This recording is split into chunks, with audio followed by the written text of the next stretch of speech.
Welcome to another episode of The Brand Called You, a podcast and podcast show that brings you leadership lessons, knowledge, experience, and wisdom from thousands of successful individuals from around the world. I'm your host, Ashutosh Garg, and today I'm delighted to welcome a well-known and respected food and drink entrepreneur from the UK, Mr. Paul Hargreaves. Paul, welcome to the show. Thanks for having me on. Thank you. Paul is the Chief Executive Officer of Cotswold Fayre and Flourish, a specialty food and drink wholesale business. He's an author of two books, Forces for Good and The Fourth Bottom Line. Paul has also been named as an elite businesses number one in the SME Top 100 and won the Lloyds Bank Purpose Before Profit Award in 2022. In 2023, the company won the coveted Grocer Gold Award. So, Paul, before I start chatting about Cotswold Fair, tell me about your own journey and what was the inspiration behind Cotswold Fair? Well, I'd like to say it was all part of a big master plan, but it was actually one of those businesses that started by accident almost. So I was doing charity work in inner city London, ran out of money because there's not charity workers tend not to get paid very much. Mm. So I needed some extra cash to feed my who well they were young children at the time. They're now all grown up. So I knew of a few food producers in the Cotswold area of the UK, which is kind of the pretty bit with the old cottages about 80 miles west of London.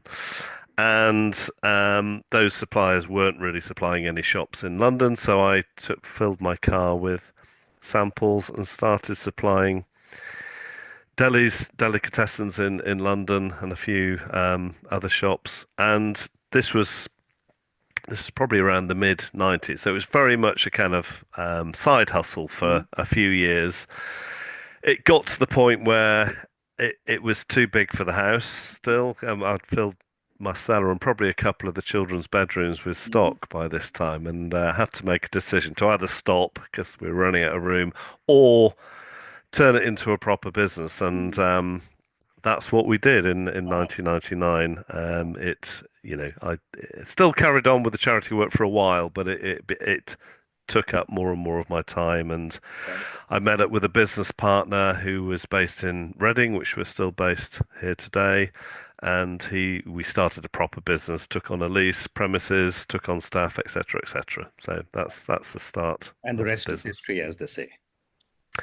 Yes, and right, but right at the beginning, we were both very much people who, yes, we needed to try and make some money, but we also wanted to make a positive difference in the world. So the first few people we took on to work for us were actually people who were probably some people would have considered unemployable. So we took on a Mm, recovering mm, drug addict, a recovering alcoholic, someone who just come out of prison, and tried to give them a kind of chance in life, as it were, through the business. So in the DNA of the business, and we'll talk more about this later on, there's very much a sense of wanting to have a business that's making a positive difference in the world. amazing. So, every time I have been to the UK, I've often wondered how retail is such a well-organized institution. But I didn't know much about rural retail till I started reading about you to prepare for this conversation. And I want to understand from you, what is the role of the rural retail sites in UK's food and drink landscape, and how have you supported these retailers? Yeah, so you're right. A lot of our initially, most of our customers were what we call farm shops here, and it's still the biggest part of our business. It's Mm, about 35% still.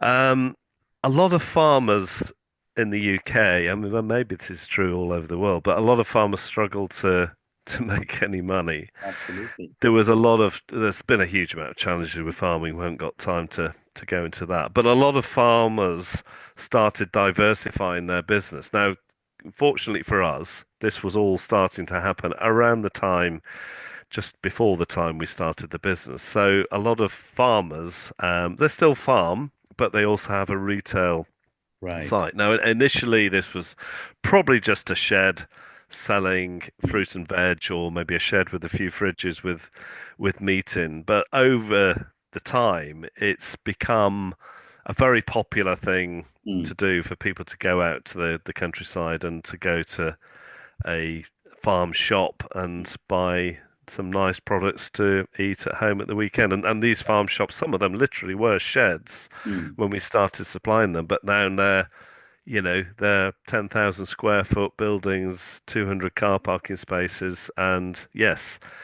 I think the UK is fair because I've looked for farm shops in other parts of the world.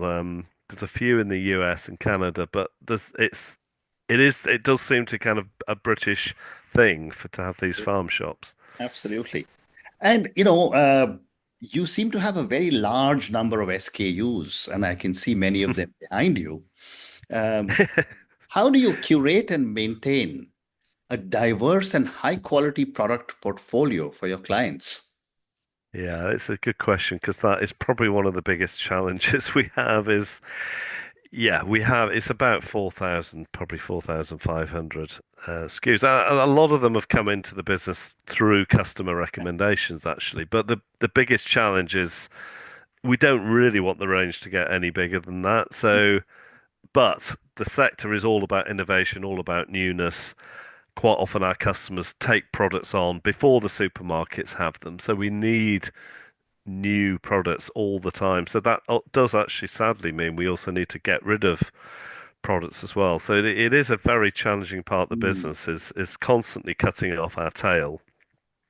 And actually we're doing the retailers a favor yeah, by delisting the less successful products because just we don't want to put them into the shop because they're not going to sell absolutely. fast enough. So, but you're right to highlight it as a challenge. It is, yeah, and we have hundreds of brands approach us Mm, every year wanting to be stocked, and absolutely. I can't guarantee we always make the right decision. We're Mm, probably a lot better at it than we used to be, absolutely. but we sometimes miss things, and we sometimes take stuff on that doesn't sell, but that's part of the fun of the business, I Fascinating. guess.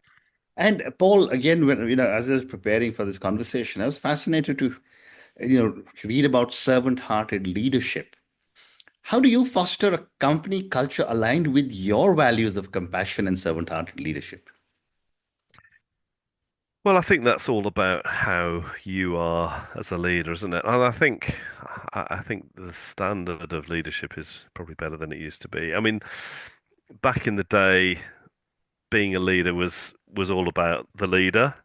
And I think the good leaders these days, and I think we saw this particularly during COVID, we saw a lot more emergence of compassionate leadership.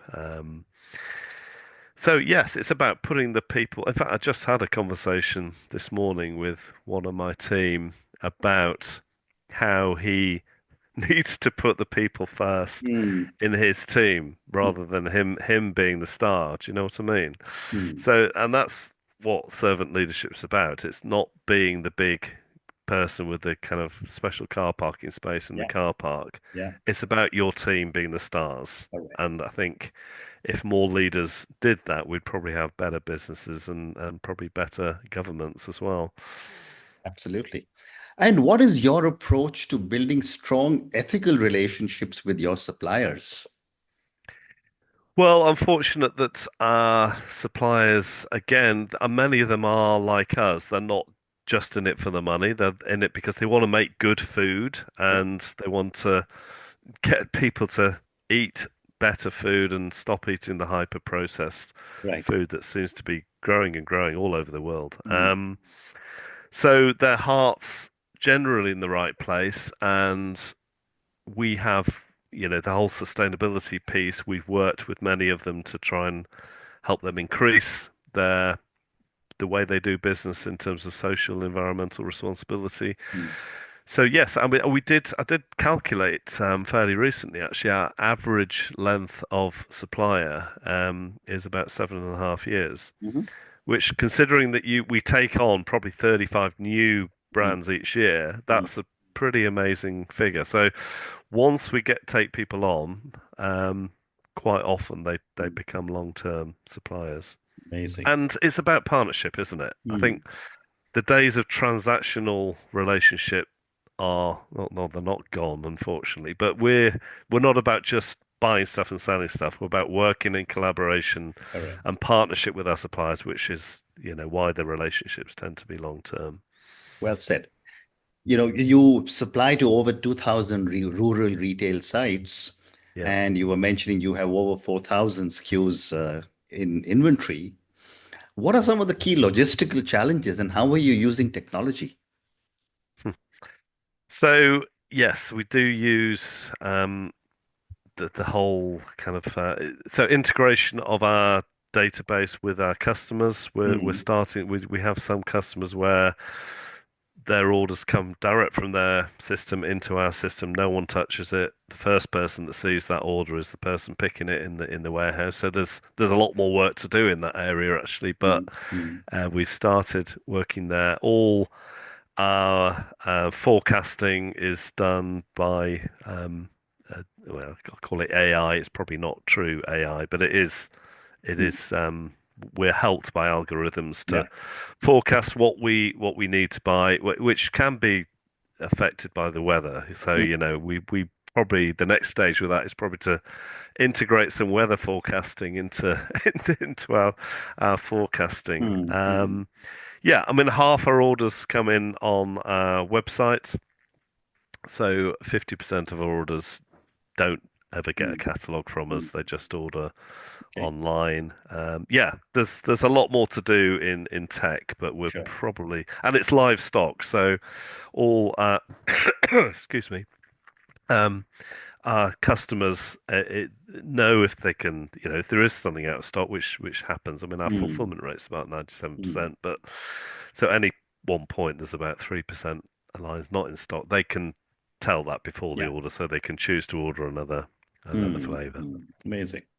And how do you integrate sustainability? You spoke about it a few minutes ago, but how do you integrate sustainability into your operations?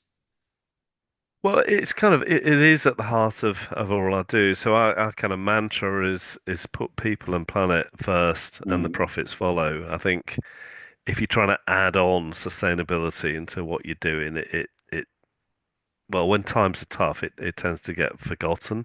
mm, So, I mean, I've actually learned quite a bit from Hindu spirituality, and I think, hmm yeah, we're trying to operate as a business in an abundance hmm mentality rather than a scarcity mentality. So I think sometimes it's tempting to look at the numbers first, but businesses are all about people. If you treat the people you've got really, really well, they will look after the business. And increasingly, if you treat the planet and the environment really, really well and mm, are good at communicating what you're doing, you're creating business people want to buy from, want to mm, deal with. mm. And so, yeah, in answer to your question, Yeah, it's yeah, absolutely at the heart of everything we do. yeah, yeah.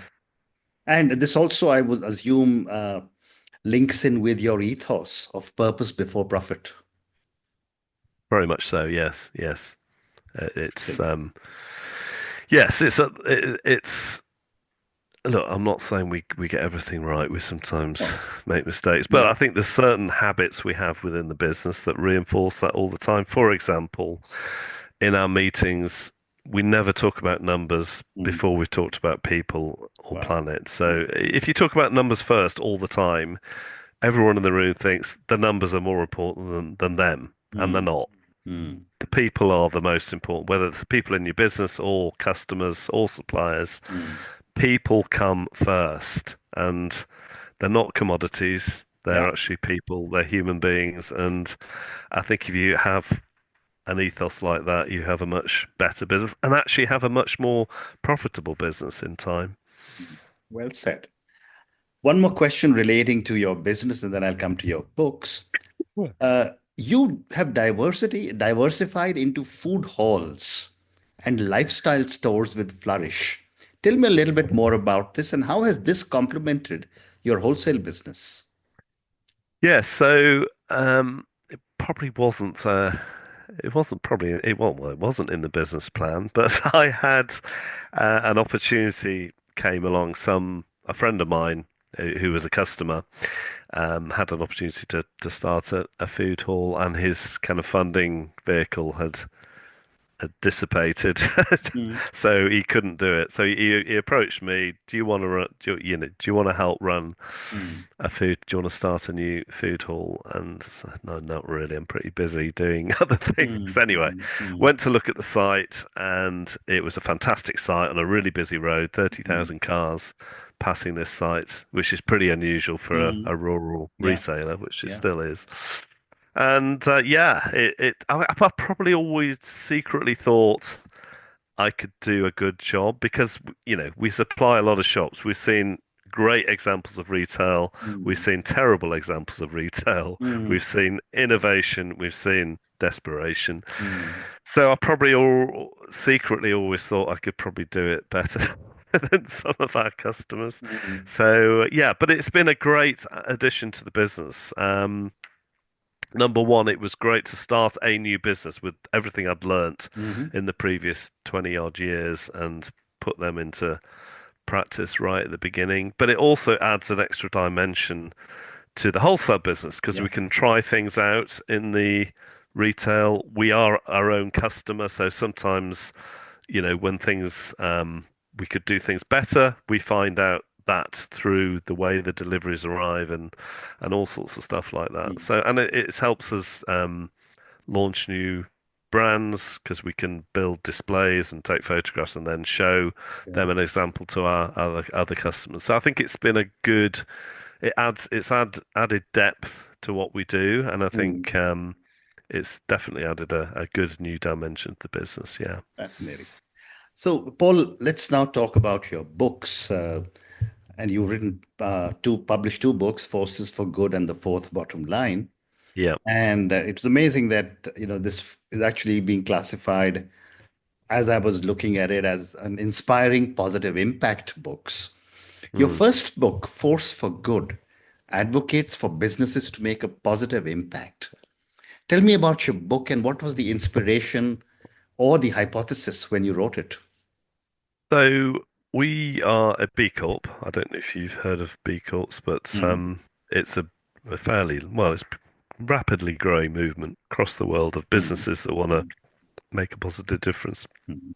So we were one of the first Okay. B Corps in the UK, but Mm, at the time, most B Corps, not us and a few other companies, but most of them were either environmental consultancies or solar panel companies and mm, stuff like that. So mm, very, very environmental businesses, and we're not. We're just a normal business doing normal stuff. So I wanted to write a book to show other business leaders that they too, whatever they're doing, whether it's a cleaning business, whether they're a retailer, whether they're a DIY company, whether that they too could make a positive difference to the world. So that mm, was the motivation for writing the book, was to say, look, these businesses that are making a positive, they're not just the panel companies, they're not just the mm, environmental consultancies. Any business, by the way they employ people, by the way they are in the community, by their environmental policies, can make a positive difference in the world. And mm,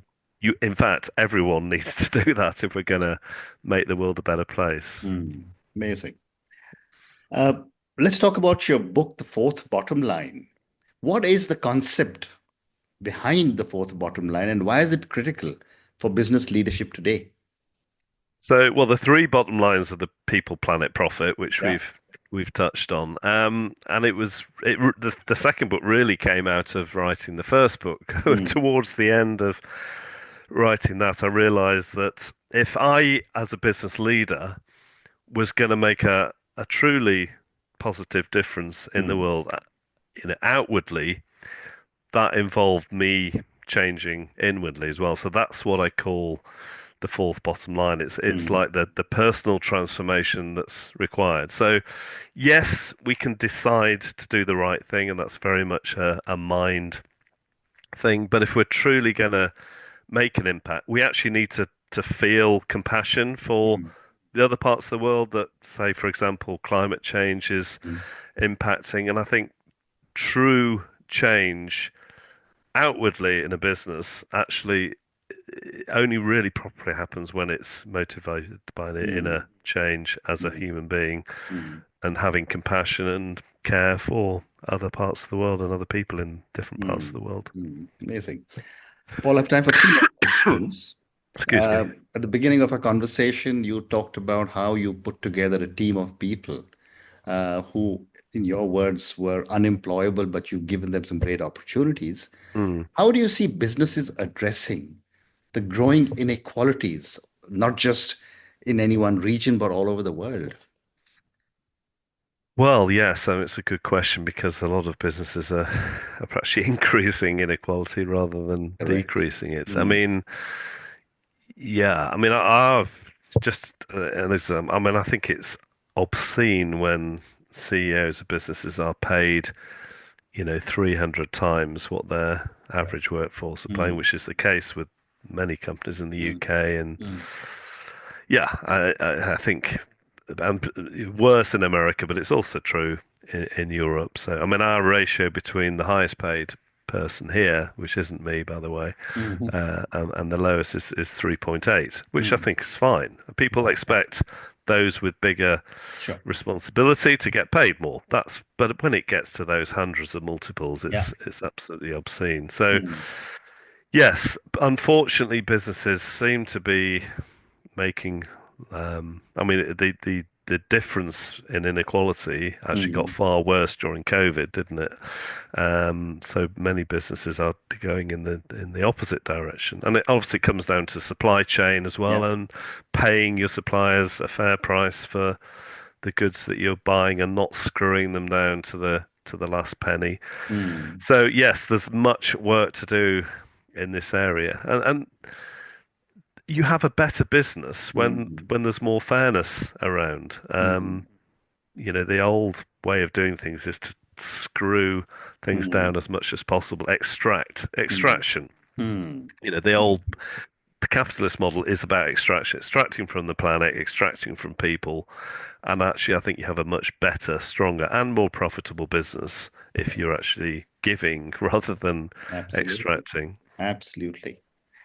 Two more questions. If you could give one piece of advice to businesses wanting to start their journey as a force for good, to use the title of your book, what would it be? Well, there's a great tool on the. I'm going to do two actually. There's there's a great Mhm. tool on Sure. Mm. the B Corp website. So it's a B impact assessment, which is totally free. Anyone can go on there, and in effect answer a load of questions and measure how good their business is for the world. So that would be a good place to start. But Mm. maybe with the some of the examples that you'll see there is everyone can do something Mm. now Mm. positive. You're not going to change the world overnight. Mm. You're not going to change the world Yeah. in the next 10 years, probably, but everyone can do something positive Correct. tomorrow. They can probably do something else next month and maybe something bigger at the end of the year. But I think sometimes perfection gets in the way of progress, and we can all do stuff now that can make a positive difference. That's Mm. probably my advice. Mm. Well said. And my last question for you, as you look back, what impact do you hope to leave through Cotswold, your books, and your advocacy for positive change? That's a big question. I am strangely one of those people that imagines myself at my own Mm. funeral, which is it's actually quite a good reflection if you do Mm. that. So, what do I want people to be saying to me at my funeral is Yeah. really what you're asking me, I think. Yeah. So, Mm. look, if I can make if loads of people come to my funeral and just say I said something to them that made a difference, or I acted kindly to them Mm. in a way, and just made a positive difference. I Yeah. mean, that's probably my aim every day is to do one kind act to one person, and I think if we all did that every day across the world, then maybe the world would be a different Better place. place. I agree with you. And on that note, Paul, and your amazing piece of advice, which I think is so powerful for everybody. People come first before numbers. Thank you so much for speaking to me about your own journey, about Cotswold Fayre. I think we covered some very, very interesting ground on how you are actually making a difference in the lives of so many thousands of people through all the products that you're delivering, through the retail stores that are being established in rural in rural UK. We spoke about how your approach of impact, about ethics, about technology, about purpose before profit, and we also spoke about both your books. Thank you for speaking to me, and good luck to you. Thanks for having me. I really enjoyed the conversation. Thank you. Thank you for listening to the Brand Called You videocast and podcast, a platform that brings you knowledge, experience, and wisdom of hundreds of successful individuals from around the world. Do visit our website www.tbcy.in to watch and listen to the stories of many more individuals. You can also follow us on YouTube, Facebook, Instagram, and Twitter. Just search for the Brand Called You.